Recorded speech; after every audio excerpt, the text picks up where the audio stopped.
Française, Français, je m'appelle Marc Granier. Je suis né, comme Jean Moulin, à Béziers, le 28 octobre 1953. Et ce que j'ai à vous dire est très grave. En effet, je me suis aperçu que nous vivons dans une dictature depuis longtemps. Monsieur Fioril m'a expliqué il y a 3-4 ans et j'en ai conclu que, évidemment, ça n'a été que de la confirmation de ce que je pressentais, de ce que je ne voulais pas croire. J'ai été muté à la CRS numéro 1, à la section moto d'escorte, qui s'occupe des hautes personnalités depuis que le général de Gaulle a nommé cette CRS numéro 1 pour la protection des hautes personnalités. J'y suis arrivé pour représenter la CRS 1 en compétition. Je l'ai dignement représenté pendant 35 ans. J'ai eu des tas et des tas d'articles et de photos et j'ai toujours mis en avant ma fierté d'être CRS. Et le 11 avril 2006, alors que nous étions en entraînement de tir à moto au fort de Montlignon, j'ai gravement été blessé par balle. La balle est rentrée dans mon dos et est ressortie au nombril. Elle est passée sous le gilet pare-balles et j'ai ramené la moto, il me restait une 50aine de mètres à faire. On m'a descendu de la moto, on m'a déshabillé, la balle était posée sur le nombril. À ce moment-là, le fonctionnaire qui m'avait tiré dans le dos à bout portant, je lui ai demandé de venir, je lui ai donné la main et je lui ai dit « Régis, ça n'est pas grave, hein, je préfère être à ma place qu'à la tienne. » Et pendant 2 ans, j'étais persuadé que c'était un accident. Et puis, le comportement de Régis m'a paru bizarre. Non seulement il ne m'a plus jamais reparlé de cet accident, mais je me suis aperçu, sans qu'il me le dise, qu'il ne pouvait pas me saquer. Et là, j'ai mené mon enquête. Et vite fait, je me suis aperçu que cela avait été commandité. N'hésitez pas à parler aussi de ce que vous aviez découvert de ces détournements de fonds. Alors, sur le moment, je me suis... quand j'ai découvert que ça avait été commandité, j'ai mis quelque temps à être sûr, j'en ai parlé avec des amis de confiance et j'étais persuadé que, alors je suis persuadé que ça a été commandité par monsieur Claude Guéant, qui était à l'époque directeur du ministre de l'Intérieur, monsieur Sarkozy. Ils avaient comploté ça parce que j'étais un sous-brigadier, c'est-à-dire le brigadier c'est déjà une merde. Alors j'étais déjà moi une sous-merde. Alors une sous-merde, on n'hésite pas à éliminer une sous-merde qui fait chier. Seulement mon combat, je l'ai fait et je ne baisserai jamais les bras parce que je veux que les Français sachent que monsieur Robert Moulin, ministre du Travail, a été assassiné, que monsieur le Premier ministre Bérégovoy a été assassiné, que monsieur Coluche a été assassiné. Des gens comme Coluche, on lui avait proposé la Légion d'honneur et par derrière on l'assassine. Comment pouvez-vous supporter de telles injustices? Alors on m'a dit, mes camarades de travail m'ont dit, oh mais Marc, oublie tout ça, prends ta retraite, et puis pars à l'étranger. Et je leur ai dit non, je suis un ancien béret rouge. Un béret rouge ne trahit pas et ne n'abandonne pas. Un béret rouge n'abandonne jamais. Béret rouge, béret vert, tous ensemble. Tous, les bérets rouges, les anciens bérets rouges, les anciens bérets verts, venez avec nous le 5 mai 2018, place de la Concorde. Nous devons mettre fin à ces criminels qui nous gouvernent. Voilà, ça c'est pour les parents. Maintenant, mes collègues, il y en a qui ont eu les larmes aux yeux quand ils ont compris que ce que je disais était la vérité. Parce que la blessure par balle, ça allait, j'aurais encaissé. Si, à ce moment-là, on m'avait dit, écoutez, monsieur Granier, on a fait une connerie, mais voilà, est-ce que... Eh bien non, ils sont allés plus loin. Et ils sont allés à un endroit où je ne pardonnerai jamais. C'est impardonnable. Ils ont comploté pour, à 3 reprises, me mettre une balle dans la tête et dire que c'était un suicide. Ah ben bien sûr, le policier, il a son arme individuelle, hein, et puis c'est facile. C'est facile. Il y en a beaucoup qui ont été éliminés comme ça. Énormément. Je connais mon ami Xavier Merlin, qui travaillait à la direction zonale. Eh bien, ça a été mon premier confident. Ça a été le seul à la CRS 1 à m'encourager. Il m'a dit, Marc, n'abandonne pas, ce sont des fumiers. Eh bien, il l'a payé très cher.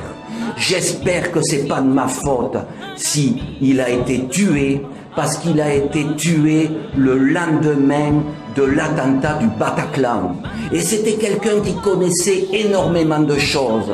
Je vais vous dire ce qu'il m'avait dit lorsque j'étais en interrogation sur l'affaire Mera. Je vais vous dire, et je vais vous dire que je pense que c'est pour ça qu'il a été tué.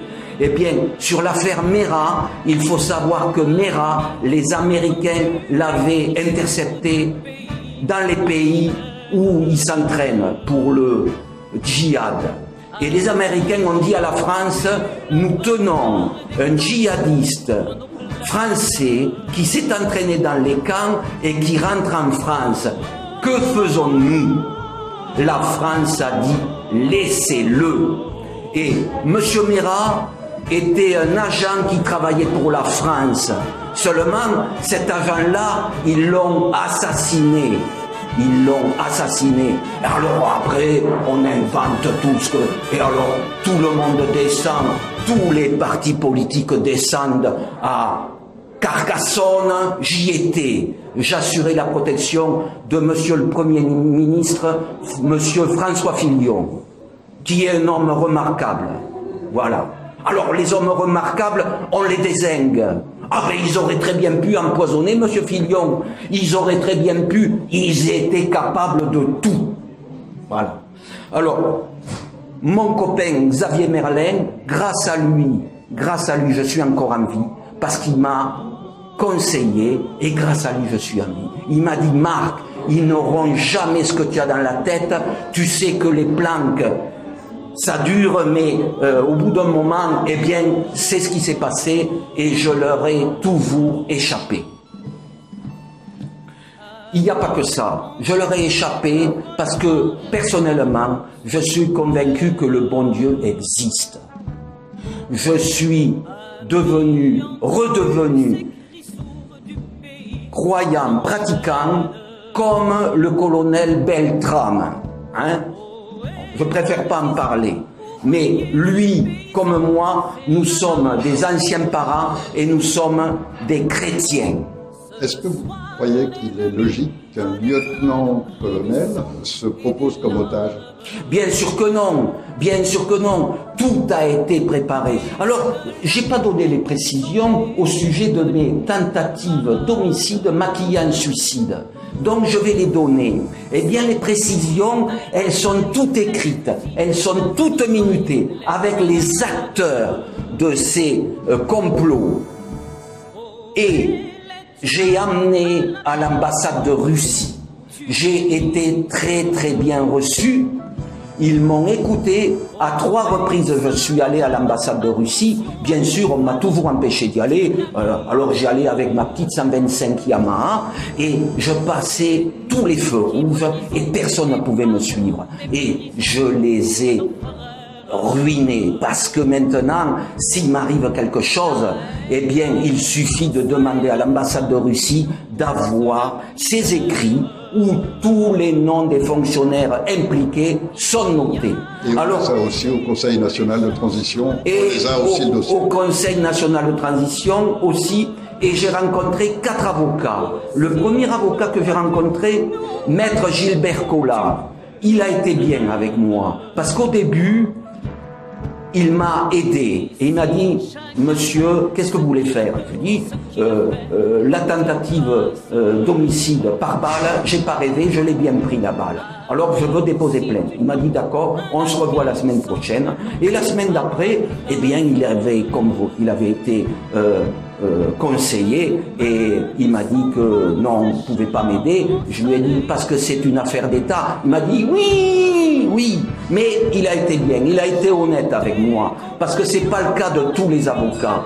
Et les victimes du Bataclan qui ont comme avocat Olivier Maurice, eh bien, je vais vous raconter ce que m'a fait Olivier Maurice. C'est une honte. Parce que j'ai eu du mal à le rencontrer. Quand je l'ai rencontré, il m'a dit « Monsieur Granier, si vous venez dans mon bureau, vous m'amenez 7200 €. » Je lui ai dit « Pas de problème. » Ils savaient que je ne les avais pas, les 7200 €. Ils savent tout. D'un clic, ils vous coupent votre compte en banque et vous ne pourrez plus rien faire. Il faut se réveiller. Et si vous ne vous réveillez pas, il sera trop tard. Qu'est-ce que vous diriez à vos collègues qui vont être envoyés par ces mêmes criminels qui ont usurpé le pouvoir? Ils vont se servir d'eux contre la tentative qu'on va faire le 5 mai prochain, donc dans 3 jours, d'offrir au peuple de France, enfin de sortir de toute cette gabegie, de tout ce marasme, de toute cette criminalité qui devient institutionnelle. Eh bien, je vais être solennel. Le 5 mai 2018, c'est-à-dire dans quelques jours, nous rassemblons des généraux de l'armée, des généraux de la gendarmerie, des hauts fonctionnaires de police, des hauts magistrats qui individuellement ne peuvent rien faire.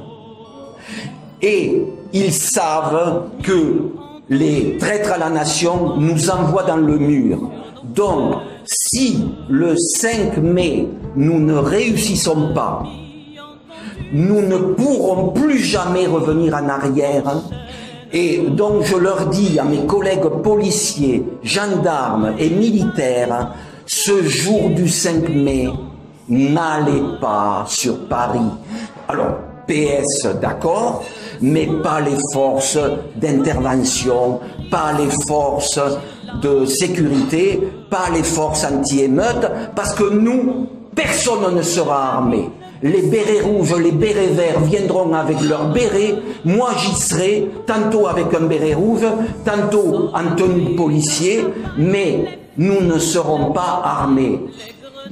Mon arme, c'est mon bâton télescopique, parce qu'avec ça, je ne peux pas me suicider. Donc, je n'aurai pas d'arme, et les gens qui seront le 5 mai n'ont aucune arme. On aura un certain nombre de généraux de la gendarmerie, de magistrats, etc., qui seront avec nous, et beaucoup de femmes, de policiers qui se sont engagés à être aussi avec nous. D'accord. C'est-à-dire qu'en fait, les CRS qui vont être envoyés risquent de s'en prendre aux femmes de leurs collègues, de s'en prendre à leurs supérieurs, qui sont intègres et défendent la nation. Et ceux-là vont défendre le Conseil national de transition, vont être dans nos rangs. Les policiers qui viendront, nous serons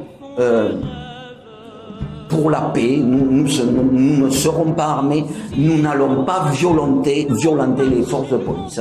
Les policiers qui viendront ne pourront pas dire qu'ils ne savaient pas. Je leur demande de ne pas écouter les ordres de la hiérarchie franc-maçonne, parce que ceux-là sont des traîtres à la nation. Et ceux qui vous obligeront à y aller, je vous le garantis, vous n'aurez pas d'excuses. Si vous y êtes, c'est que vous aurez voulu, parce que je vous ai prévenu. Moi, je suis qu'un petit trou du cul, mais vous ne pourrez pas dire que vous ne saviez pas. Merci, Marc. Une dernière chose, je lance un appel à l'ancien Premier ministre, M. François Fillon. Je lance un appel à l'ancienne garde des Sceaux, Rachida Dati.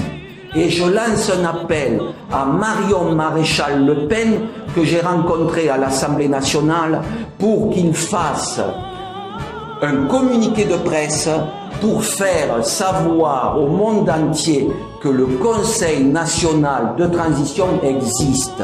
Je vous demande du courage, il faut du courage, mais faites-le. Et si vous ne le faites pas, vous ne pourrez pas dire que vous ne saviez pas. Je sais que vous êtes comme moi, que vous êtes chrétien, je le sais. Parce que je me renseigne et je sais. Alors, sauvez la France, et pour sauver la France, bien sûr que vous n'allez pas venir avec nous, mais informez la presse que ça existe, afin que la presse soit obligée d'informer les Français. Parce que, pour vous dire, j'ai amené à Motojournal, j'ai amené à Motorevue, j'ai amené au Progrès, à Lyon, qui m'avait sorti un article remarquable en 82 à la suite de ma victoire aux 24 heures de Barcelone, comptant pour le championnat du monde d'endurance. Il m'avait fait une pleine page, il m'avait mis en première page. J'étais un policier motocycliste qui brillait en compétition, mais à l'époque, les motocyclistes policiers, on leur jetait pas des pierres dessus. Et pourquoi on leur jette des pierres dessus? Parce que Sarkozy a fait la sanction automatique et c'est inadmissible. Un policier, il est seul juge. Et donc, je vous dis, tous les Français qui m'écoutez, la sécurité routière sera faite par des anciens motards de la police nationale, des anciens motards de la gendarmerie nationale, et ça va changer, ça va être fini ces conneries de 51 à l'heure et bing, et on vous prend, et on vous prend, et on vous prend. Vous en avez jamais assez qu'on vous prenne de partout. C'est bon, réveillez-vous, venez avec nous. Voilà. Merci, monsieur Granier. Vous êtes un homme d'honneur et c'est admirable. Et s'il y a beaucoup de gens comme vous, je crois que rien n'empêchera le peuple de reprendre ses pouvoirs. Parce que nous sommes dans le droit. Merci à vous, parce que grâce à vous, nous allons gagner. On va y arriver. Merci, monsieur Flo. Merci. C'est nous qui brisons les barreaux des prisons pour nos frères. La haine à nos trousses et la faim qui nous pousse la misère.